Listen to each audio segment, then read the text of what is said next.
ťa rád, no a potom na budúce ti to povie, že on to nemyslel vážne, hej? Lebo ho si chcela počuť, hej? Preto láska je trpezlivá, tak sa hovorí, nie? Trpezlivosť rúže prináša. A rúže patria ženám. Preto pre ženy je to zlatá cnosť, trpezlivosť. Najviac chýb a najťažších chýb dievčatá páchajú netrpezlivosťou. Dievča, ak budeš trpezlivé, nemáš čo strátiť. Ak budeš netrpezlivé, veľmi veľa toho môžeš strátiť. Trpezlivosť to je ženská múdrosť i jej krása. Ženská múdrosť v čom? Keď sa ide na rande, stále dievča rozhoduje, čo sa stane, nie chlapec. Ak dievča nedovolí, on si nedovolí. A toto ju chráni. Trpezlivosť, zdržanlivosť. Ak dievča nie je trpezlivé, vyzerá veľmi nemúdro. To chlapec pocíti. Stratí voči nej úctu. Áno? Čiže trpezlivosť dievča chráni. Zdržanlivosť je ženská múdrosť, lebo ženy, vy máte žezlo lásky v ruke. Žezlo je znakom tvojej moci. Si kráľovnou v láske a ty rozhoduješ, čo sa stane, a nie chlapec. Obaja máte rovnakú zodpovednosť, samozrejme. Neznamená, že len ty. Obaja rovnakú, ale ty máš hlavné slovo. Lebo od neho sa čaká, že on bude výbojný, nie, dobývačný a tak. A dievča mu dovolí, a niekedy mu je trápne povedať, že vieš čo, ja som tak nechcel. A čo si? Viete, ako to je. Preto vlastne niekedy je problém ten, že cháni nevedia jednu vec. Že sú veľmi pekné príslovie latinské, ktoré hovorí in fuga salus. V úteku je spása. On si myslí, že keby povedal, vieš čo, prepáč, ja som tak nemyslel. Chcel sa trošku zabaviť, zistí vlastne, že nemá dočinenia s nejakým ťažkým dievčaťom. A vlastne zrazu by povedal, že vieš čo, prepáč, to som nechcel. Toto nevie povedať. Škoda. Škoda, že nevie povedať, lebo nevie o tom, že v tom je tá pravá mužnosť. Keď vie povedať, prepáč, to nie. Čiže vedie sa spamätať. Žiť svoj kredit. Áno, chcem tak žiť, alebo toto nechcem. Lebo človek, keď začne byť podlý svojim správaním, svojimi postojmi, vtedy vlastne stráca. Trpezlivosť, som povedal, je potrebná pri láske, pretože láska sa rodí slobodne. Lebo láska to je najslobodnejší princíp na svete. Láska musí byť slobodná, nemôžeš niekoho prinútiť, aby ťa mal rád. Láska dozrieva, aby sa mohla narodiť. Láska totiž to je život. A láska sa rodí ako dieťa. Musí dozrieť pre pôrod. Nemôže mamka hneď chcieť rodiť. Bo dieťa neprežije. Áno? Bude potrat. Veľmi veľa je potratov lásky. Tí dvaja si dali príliš silný znak lásky a nastal potrat lásky. Preto sex zabíja vzťahy. Ja poznám množstvo tých príbehov. Prečo? Práve preto, lebo to nebol adekvátny vzťah. Jeden chlán mi to povedal v tomto zmysle. Chválil sa, že sa vyspal s nejakým dievčaťom na zábave. Boli na zábave, sa tým pochválil. Hovorím, a počúvaj, ja to dievča poznám. Ty si ju vezmeš? Čo, si takú šľapku? Počkaj, veď ja ju poznám. Ona bola veľkú hlúposť, že ti dovolila. A on ju odpísal v tej chvíli. Čiže neviem, ako dlho spolu týždeň a mesiac ťahali spolu, jak mu dovolila, on ju odpísal. Chápeme, o čo ide? Že sex týmto zábil vzťah. Keby boli pekne vydržali, mohli mať špertný vzťah a úctu vzájomnú. Bez úcty ťažké rozprávať o láske, keď tam nie je úcty a dôvery. To sú základné piliere lásky. Vzájomná úcta a dôvera. Bez tohto ťažko rozprávať o láske. Mladí hovoria, čo mi si navzájom ubližujú a tak. Samozrejme, z čoho vzniká? No predsa z egoizmu je ubližovanie. Lebo chce sa používať, jeden druhého používať. A keď sa používajú, tí sa nemajú radi. Áno? Čiže toto je celý problém, že človek nevie prejsť cez ticho, cez to dozrievanie v láske, že urobí niečo, čo tam nemá robiť. Áno? A tým vlastne padá vzťah. Vrátime sa späť k tomu príbehu, ten prvý večer. Áno? Vieme, ako chlapec prežíval vzťah? Lietá v oblakoch, hviezdy, kladol k nohám. Ako prežíva vzťah dievča? Dievča ráno vstane, keď vôbec spalo. Olínka, volá mama, ona už nepočuje romantika, ide von do prírody, trhá kvety, devastuje prírodu. Čo sa pýta? Ľúbi? Neľúbi, že? Ona sa pýta, či on ju má rád.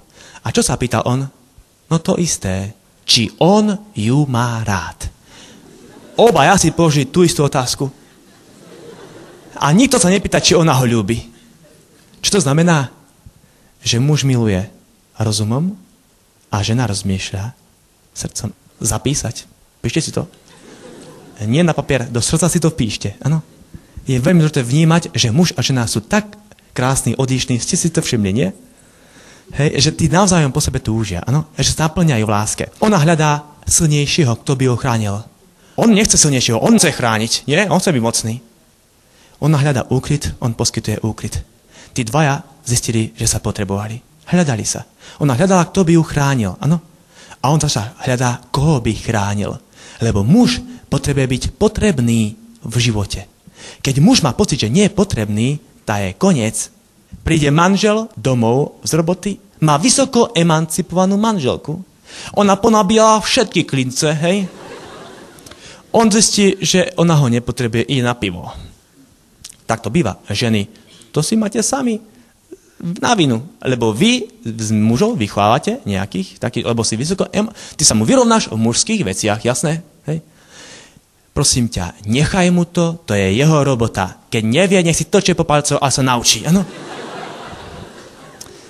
Čiže úplne normálne, že potrebuješ do života zaujať určitý postoj a tomu druhému človeku dať možnosť, aby bol tiež sám sebou. A nech sa naučí jeden druhému pomôcť. Ano? To je cesta tej odlišnosti a vzájomného hľadania sa. Sú také rozličné typy ľudí. Toto je človek tzv. Normálny, áno. Rozum vládne nad citami nad pudami. Poznáme ľudí trošku ináč ladených tiež. Áno, to sú ľudia pudoví, u ktorých pudy vládnu nad citami nad rozumom. Existuje tretí typ človeka, áno. To je človek citový. Sa hovorí, že musí 100-krát zomrieť. Ona plače, noc nespí, on si to vôbec nevšíma. 100-krát zomrieť. Ona je ťahaná po zemi. Poznáte nejakú kovbojku, keď kovboj zbadal Indiana, schovaný za klíčkom, hodí a stiahne ho lasom. A potom ťahá za koňom. Aha. Ten človek je dratý po zemi, že? A tak je to s človekom, ktorý je citový. Ten stále toho niekto derie, ťahá po zemi, trápi sa. Ano? Preto sú tie základné typy ľudí. Existuje aj tretí typ človeka. Neviem, či uhádnete, čo to za človeka. Možno sa vám podarí, lebo sme na pôde vzdelanosti. Toto je tzv. Génius. On to má trošku otrhnuté, áno? Rozum od citov i od tela rozbíja atomy po nociach. Jednoducho, to je človek, ktorý je, každý je tak trošku, nie? Čiže toto je problém ľudí, ktorí tak nejak roztrhnú tie svoje tri zložky v človeku. Telo, duša a duch, áno? Telo, city a duch. Čiže toto je základný typ ľudí. Telesnosť je problém chlapcov, citovosť je problém dievčat. Prečo? Dievča pozrie na chlapca, povie si, láska. Chlapec pozrie na dievča, povie sex. A láska, to je otázka. Sa spýtal na univerzite, kde bolo asi 700 mladých na prednáške, pýtam sa chlánov, chláni, proste mi, koľko je tam lásky, keď žiada chlapec dôkaz lásky. Viete čo, chláni ma vysmiali. Tam a láska, možno toľko, čo za nech dôjde. Ak tam vôbec niečo je. On povie, aby som ťa zjedol od lásky, od sexu. To znamená, že chlán je zlý. Pozor, že to nemusí znamenať, že je zlý, len je úplne iný ako ty dievča. Že? Je úplne iný. Je stavaný inač. Je stavaný viac telesne. Žena citovo, áno. Čiže toto len prijať do svojho života, že on je taký, áno, je muž, je iný ako ty, žena. A buď rada, že je iný, lebo je to aspoň zaujímavejšie. A naopak. Existujú určité sexuálne problémy ľudí. Problém homosexuality. Pretože stáva sa, zvlášť na vysokoškolských internátoch, že sú veľké pády kvôli tomu. Môžu to byť rozličné také pochody, čo sú v človeku. Daniel Áš tomu venuje pekne celú knihu. Spomína viacero, možno 12 prameňov homosexuality. Ja som mal tú česť byť na takejto konferencii v Petržalke asi pred 3 rokmi, kde vlastne bola taká medzinárodná konferencia, bol tu jeden bývalý homosexuál z Francúzska s manželkou. A 20 rokov sa s tým trápil, manželka mu pomohla sa uzdraviť. Bolo to veľmi pekné svedectvo, čo manželka rozprávala. Potom bol tu jeden Američan, ktorý sa venuje homosexuálom, pán doktor Rakus, ktorý je kapacita európskeho kalibru, náš lekár a ďalší. Po 4 dňoch konferencie bolo vyhlásenie, nikto nemal skúsenosť, že by sa homosexualita dedila. My vieme, že najnovšie genetické výskumy dokázali, že nemá genetický kód. Čiže homosexuál nesplodí homosexuála. Ale rozprávali sme o 3 takých obdobiach, kedy môže vzniknúť problém homosexuality. Napríklad, prvé obdobie je obdobie prenatálne. Prvé 3 mesiace sa vytvára nervový systém dieťatka. Dieťa je veľmi citlivé vtedy a mama potrebuje prežívať pokoj. Áno, pokoj, očakávanie, dieťa. Keď mama prežíva nejaké stresy, šoky alebo nejaká choroba príde, vznikne porucha pri vytváraní nervového systému. A dieťa má oslabenú identitu sexuality. Pozor, to nie je ešte znamená, že je homosexuál, len má oslabenú identitu. Áno, sa to prejaví. Vieme, že sú problémy s neurózami, keď dieťa napríklad môže byť tedy poškodené takýmto spôsobom. Ľahká mozgová dysfunkcia, tomu sa hovorí. Čiže vlastne toto je následok toho, že dieťa napríklad bolo neočakávané, prežilo stresy, kto vie, čo dievča čaká dieťa, má skúšky, všetko možné a to môže byť následok aj toho vlastne tých zranení. To je prvé obdobie. Druhé obdobie je vek 2 až 7 rokov.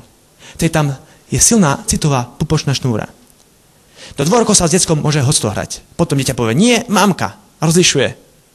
A tam je také silné puto materinskej lásky, že ak tedy krachne láska, môže byť dieťa nesprávne orientované. Môže byť vlastne oslabené. Eliška Madžová napísala práve túto prácu na tému vplyv sociálnych faktorov na výskyt homosexuality. Práve ten problém, že keď človek nezažije spoločenstvo lásky, to bezpečie doma, môže sa prejaviť ako problém homosexuality. A tretie také obdobie, kedy môže vzniknúť, je obdobie puberty. V tej človek skúma vlastné pohlavie, vlastnú sexualitu, a keď v tomto období začne sexuálny vzťah s osobou vlastného pohlavia, môže sa touto skúsenosťou zaťažiť. Homosexuálna skúsenosť nie je silnejšia ako heterosexuálna, ale je ťažšia. Zaťažuje psychiku. Človek má pocit, že nezvládol seba samého. Potom ho usvedčia, ty si taký, to je normálne, tak to má žiť. A potom sa mu všetko prevracia, áno? Je predné si vlastne uvedomiť, že vôbec ako sexuálny život, pokiaľ sa odtrhne telo od citov, od ducha, seba prijatia, potom sa človeku vymkne telo z rúk a stáva sa vlastne potom závislým na tele. Áno, telo s ním hádže. A preto aj sexuálny život sa stáva otázkou tých telesných úkonov. Už nie lásky, ale telesných úkonov. Ten človek sa stáva závislý ako narkoman, ako alkoholik, závislý. A preto je zlé, že u ňo sa rozvíja práve tento rozmer telesnej sexuality je silnejší ako duchovná a preto sa stáva, že je závislý na ukajaní. Pretože homosexuál vlastne nemôže žiť ani plnohodnotný sexuálny život. Pretože on môže žiť telesný, tak si to môžeme rozdeliť, telo, duša a duch. 3 rozmery. On komunikuje telesne, citovo, ale duchovne veľmi ťažko. Chlapec, konkrétne viacerých homosexuálov, s ktorými komunikujem, pomáham im a pýtam sa, ako vyzerá tvoj deň napríklad, kam teraz pôjdeš, neviem. Jednoducho nevie si, kde si vo vnútri urobiť poriadok, že áno, toto chcem, toto nie. Skôr sa nechá viesť, áno, ako čo príde. A ako to vyzerá, keď si v akcii. Napríklad potrebujem niekoho, ide pred toaletu, čaká na verejnom vecku vonku, čaká, kedy niekto príde. Homosexuáli komunikujú očami. Poznajú sa, vedia vlastne čo, o čo. Vojdu na toaletu, navzájom sa ukoja, ani slovko si nepovedia pritom. Nič. Odchádzajú preč, nepoznajú sa. Bolo tam láska? Bol tam cit? Nič. Telesné uspokojenie. Čiže telo bude uspokojené. Čiže telesne sa ukojili, ale nič viac tam nebolo. Homosexuál by chcel vzťah, chcel by mať manželstvo. Teraz je veľký boj o to, aby aj manželstvo. Pozor, homosexuála nejde o vernosť. Tak na 60% by bral trvalý vzťah a aj mal s kým žiť. Ale tam nejde o vernosť, lebo pokiaľ ide o telesnú sexualitu, aj citová sexualita spôsobuje to, že človek sa zamotá. Áno? Lebo city sú slepé. Raz tam ťa hodia, tam tie pre mne, potom tam. Rozumiete, jednoducho ťažko. Keď tam nebude duch, pravda, človeku seba prijatie, tak s ním to bude stále hádzať. Preto vlastne oni môžu telesne sa uspokojovať a povie homosexuál, ja nikoho nepotrebujem, my si vyhovujeme. Áno, môže to urobiť. A on tak žije telesnú sexualitu a áno, povie, že viac nepotrebuje. Citovo chcel by mať vzťah, pretože prežíva depresie, cituje viac ako heterosexuál, pretože má pocit, že ho spoločnosť neprijíma, odsúva ho na perifériu všetkých tých problémov a on má pocit, že mu krivdia. Chápete? A človek prežíva väčšie depresie vtedy. A preto on ešte viac túži mať nejaký vzťah, nechce byť sám. A preto